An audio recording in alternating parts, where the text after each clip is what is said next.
The way I'm going to do this, I'm going to dissect the poem a bit first. And then at the end, I will read it all the way through. It's not a very long poem. I don't know. Some of you will have looked at it probably maybe ahead of time, but it's fine if you didn't. Wasn't intended that you must.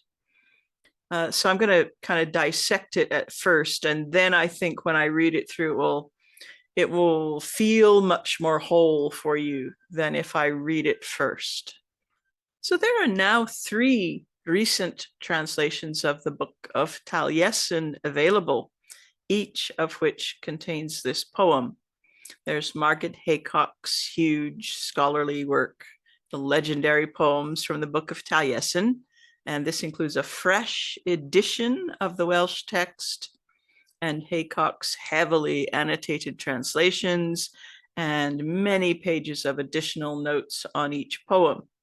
However, this book doesn't include the so-called historical poems, the ones about Irien of Rheged and so on. It's the later poems written in Taliesin's voice, but it contains most of the classics like The Battle of the Trees and The Spoils of Anuvan, that type of poem. And this book has about 16 pages of material on the poem we're going to look at today. And all the other translators are leaning to some extent on Margaret Haycock's work, which they freely admit. So Gwyneth Lewis and Rowan Williams recently did a more literary translation simply called the Book of Taliesin, and this one does contain all the poems from the Book of Taliesin. It has a long section of introductory notes, quite good notes. It has head notes for each poem and just a few annotations on the text.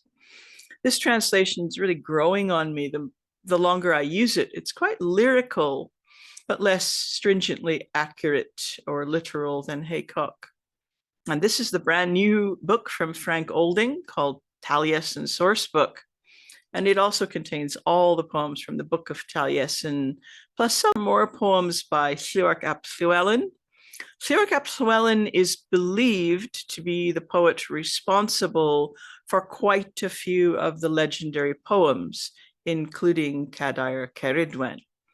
So this book also contains full translations of the 3 different Welsh texts dealing with the story of Cerridwen and Gwion Bach and some other Taliesin-related bits and bobs. So it's quite a useful book, all the texts you want in a fairly compact edition. The introduction and notes are fairly brief, but Frank Olding is a really clear and concise writer, both in his prose, in his notes in the book, and in his translations. I think you'll find him very easy to follow and understand. So I'd grab this book in case it goes out of print later. And in addition, Gwilym Morris Baird has a section on this poem in his book Taliesin Origins and translates quite a bit of the poem in the process of discussing it over 10 pages or so. And Christopher Hughes' book, Cerridwen, includes his translation of the poem and several pages of commentary on it. So Christopher focuses quite a bit on finding messages for self-development, I guess you'd call it, in the poem. That's very typical of the Neo-Druid approach to things, but his scholarship is pretty good, and he's possibly currently, I would say, one of the greatest authorities on Cerridwen and all the historical and textual materials surrounding her. It's nice to have so many recent works to draw on for this talk, and all of them are reasonably scholarly and quite diverse in their understanding of the poem. All the translators discuss the meaning of Cadair or chair in the context of this poem. You may be familiar with the idea of bardic chairs, which are given as prizes at official bardic competitions. So one aspect of this poem is that it may have been originally performed at a bardic contest, or at least be in the style of such a poem. If we accept that the poem is meant to be in Cerridwen's persona, or perhaps in Taliesin's persona, then we might also envisage Cerridwen or Taliesin taking part in a contest as they speak these words. However, in this context, Cadair means a lot more than just a chair or a bardic chair. It's taken on connotations of the poem or the song itself. Lewis and Williams give the poem the title of Cerridwen's Prize Song, which I think is quite apt, and Gwilym Morris Baird calls it Cerridwen's Song. So Frank Olding says the primary meaning of Cadair is chair, but it also developed secondary meanings such as fortress or stronghold and song or meter. It is with this latter meaning that it is generally, though not always, used in the Book of Taliesin. And then Christopher Hughes writes, the judging of a chair, rendered in Welsh as cadair, meaning a song, a strict meter, and a physical chair, is a practice that continues to this day. During the primary bardic competition of the National Eisteddfod, it is the chair that is the most sought after prize. And yet, paradoxically, the 200 lines or more of bardic excellence that may win the chair is also considered a cadair. The chair is judged and the prize is a chair. So an area of concern for most scholars is the question of who is supposed to be speaking in this poem. If the poem follows the tradition of poets performing in the persona of famous bards or other legendary persons, then it'd be natural to assume that Cerridwen is the speaker being called forth. And Haycock thinks otherwise, and other translators tend to follow her. Is the speaker here meant to be Taliesin, as in most poems in the Book of Taliesin? Haycock says that based on the title, one would expect the poem to be either about Cerridwen, spoken in her voice, or perhaps emanating from her cauldron, as if the poem is coming right out of the vat of Awen. She then goes on to discount all three possibilities. However, this creates a problem when we come to these lines. Avag thee, my own son. It was gracious God who made him. In poetic contentions, his sense was superior to mine. So Haycock then broaches the theory that there's confusion between the name Avagthi and Aveon or Atheon, Taliesin's son, and he's attested in the triads and the dream of Hranabwy. And it's true that F and the double D are sometimes substituted or confused in early manuscripts. But I'm not convinced, and I'm not sure that Margaret Haycock is really convinced by her idea either from the tone of what she writes.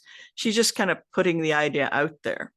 Lewis and Williams have a slightly different angle, suggesting that Aveon might have been replaced with Avagthi because a scribe thought that Cerridwen must be the speaker based on the title of the poem in the manuscript, I suppose.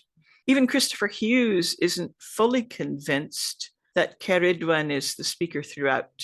And both Haycock and Frank Olding wonder whether some lines might be spoken by Taliesin and others by Cerridwen as a dialogue. So we'll look at that in a moment.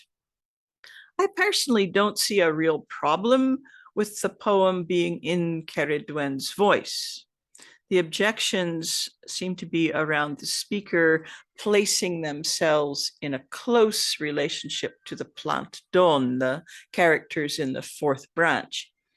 I find that a bit of an odd objection because Taliesin isn't normally associated with that context either. Yes, he's in the Mabinogi, but just barely mentioned. So perhaps because Taliesin ranges so freely through all possible experiences and contexts, they find it easier to accept him in a new context. Whereas they see Cerridwen as kind of having veered out of her lane here, being placed in the court of Dawn. Only Gwilym Morris Baird fully embraces Cerridwen as the speaker and finds meaning in discovering her in relationship to the children of Dawn. So I'll come back to this question in a bit. But let's look at the poem now. So it begins with these 4 lines. O Lord, may you grant me forgiveness for my sins. At midnight and at morning prayers, my candles burn brightly.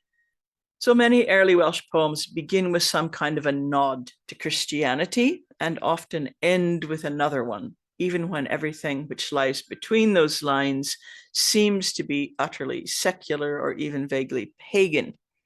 And this poem doesn't disappoint. These are the final 3 lines. May the Trinity grant us forgiveness on the day of judgment and true kindness from noblemen. So the very last line here is directed at the patrons of poets, though, rather than at God. Oddly, Lewis and Williams, whose translation I really like, changes that last line.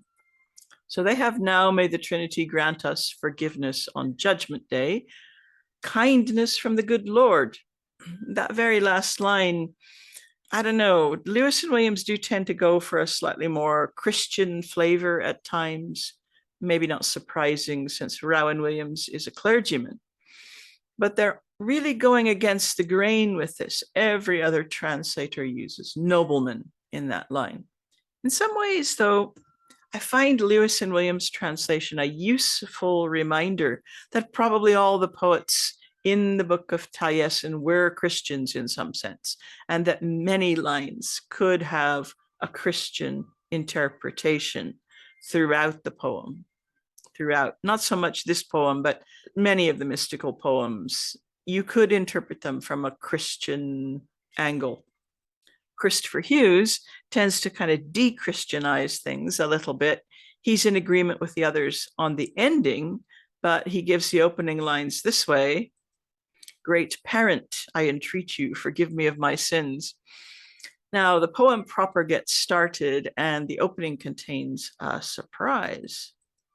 Noble was the life course of Minyog, son of Llay, whom I used to see here not long ago. He whose end was in the stony grave of Dinllay, thrust fiercely in battles.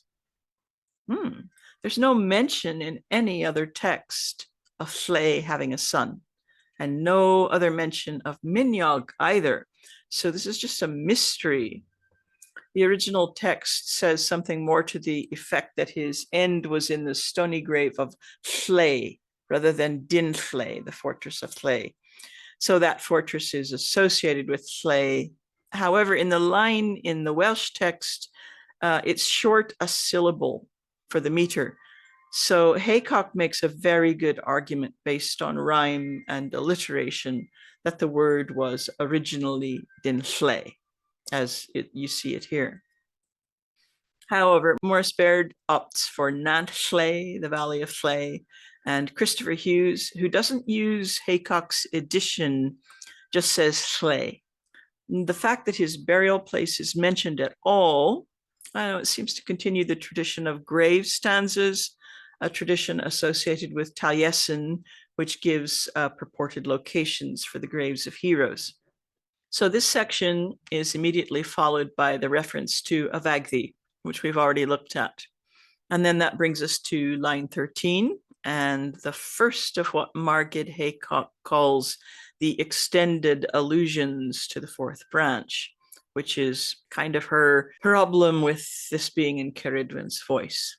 So the most skillful one I heard of was Gwydion, son of Dawn, always making splendid things, who enchanted a woman from flowers, who stole pigs from the south because he had the best learning. He was bold in battle with cunning like the interlace of a chain. He created horses to overcome objections and wondrous saddles. So I'm sure you can recognize this as referring to some of Gwydion's exploits in the fourth branch. Later in the poem, there's another reference to the fourth branch. Arianrhod, famed for her appearance surpassing the radiance of fair weather, her terrifying was the greatest shame to come from the region of the Britons. So that sounds like when Gwydion conjures up the ships that seem to be attacking Caer Arianrhod. But this passage goes on with a description not of the story we know from the fourth branch, but of what appears to be a flood or fearsome tide of some kind. A raging river rushes around her court, a river with its savage wrath beating against the land. destructive its snare as it goes around the world. Bede's books don't tell lies. So the mention of Bede is probably to his supposed knowledge of the tides. So we've jumped around a bit. So we need to go back and pick up the following lines that are the description of Gwydion in the fourth branch. So when the chairs are judged, the best of them shall be mine, my song and my cauldron and my rules and my well-crafted declamation worthy of a chair. Well, Frank Olding suggests that this passage, like the one referring to a Vagdi, belongs in Cerridwen's voice, even if other passages might be Taliesin. The next passage isn't as easy to understand, and I don't see any reason that it couldn't be as easily spoken by Cerridwen as anyone else. I'm known as a knowledgeable one in Don's court. Myself and Eronwy and Aaron, I saw fervent fighting in Nantfrancon, Sunday morning between birds of prey and Gwydion. On Thursday, for certain, they went to Mon to seek a skilled one and enchanters. So the speaker here is now placed firmly in Don's court. The identity of Eronwy and Aaron is uncertain. Aaron is mentioned alongside Modron and another mysterious name, Eris, in the Battle of the Trees, in an equally mystical passage spoken by Taliesin. This is it. Gwydion fashioned me great enchantment wrought by a magic staff, by Eris, by Aaron, by Modron, by 5 enchanters was I reared.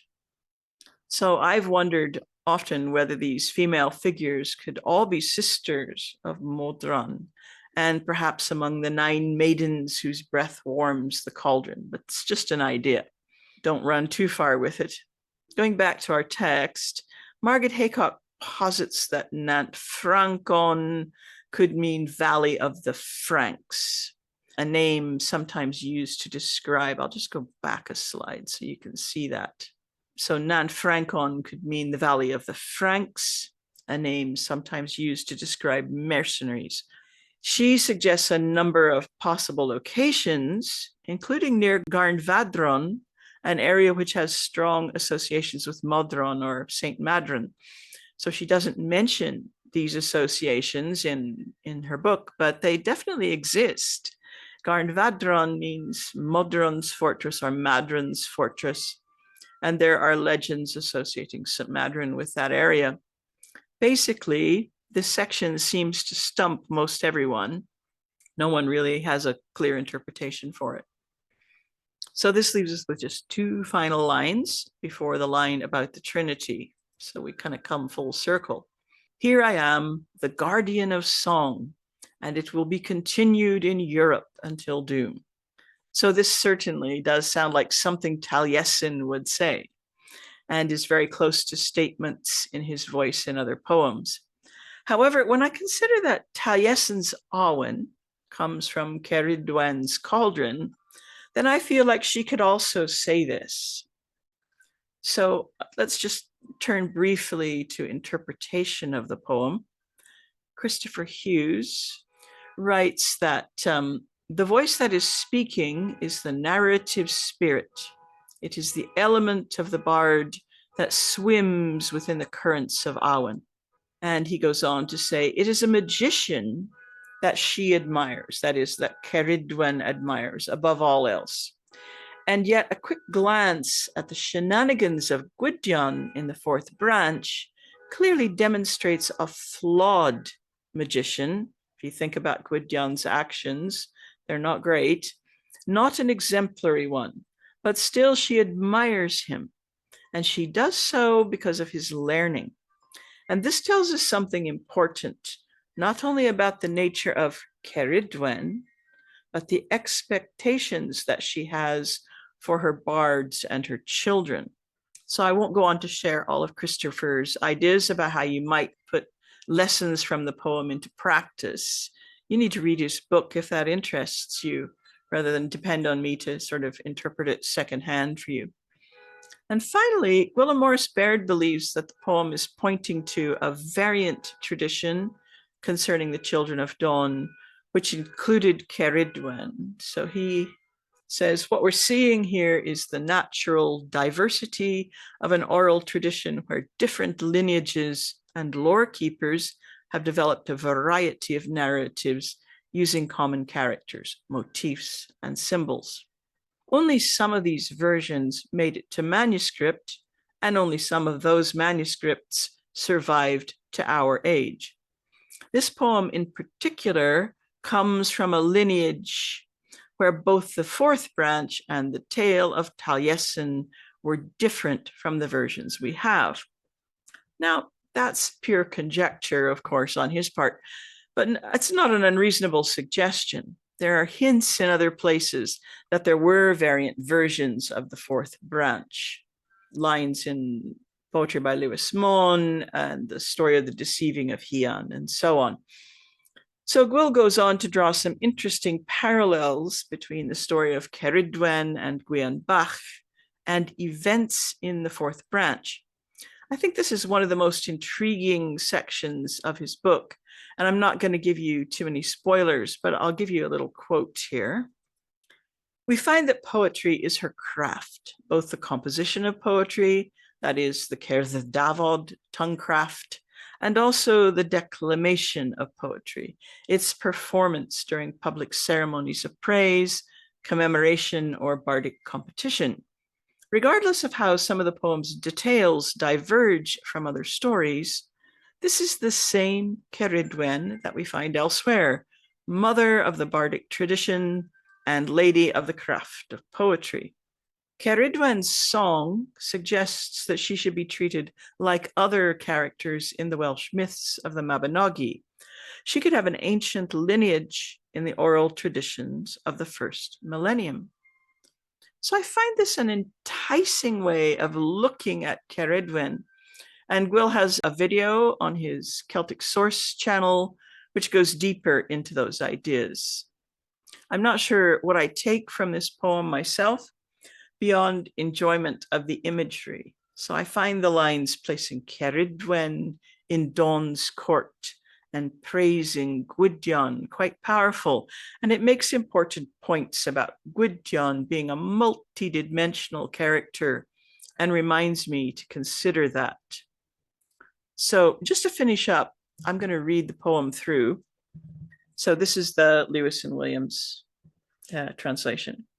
Master, grant mercy to me from my misdoings. At midnight and at matin, my candles burn bright. Miniog, son of Llay, led a noble life.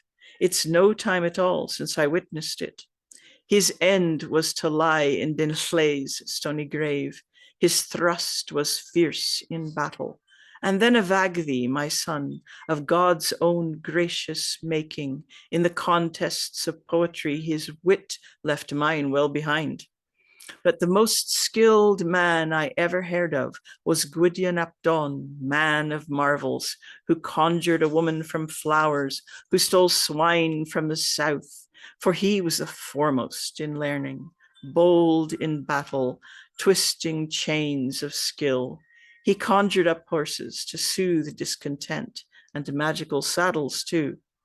When prize songs are judged, mine will stand out from all. My song, my cauldron, my meters, my careful delivery, fit for a prize song.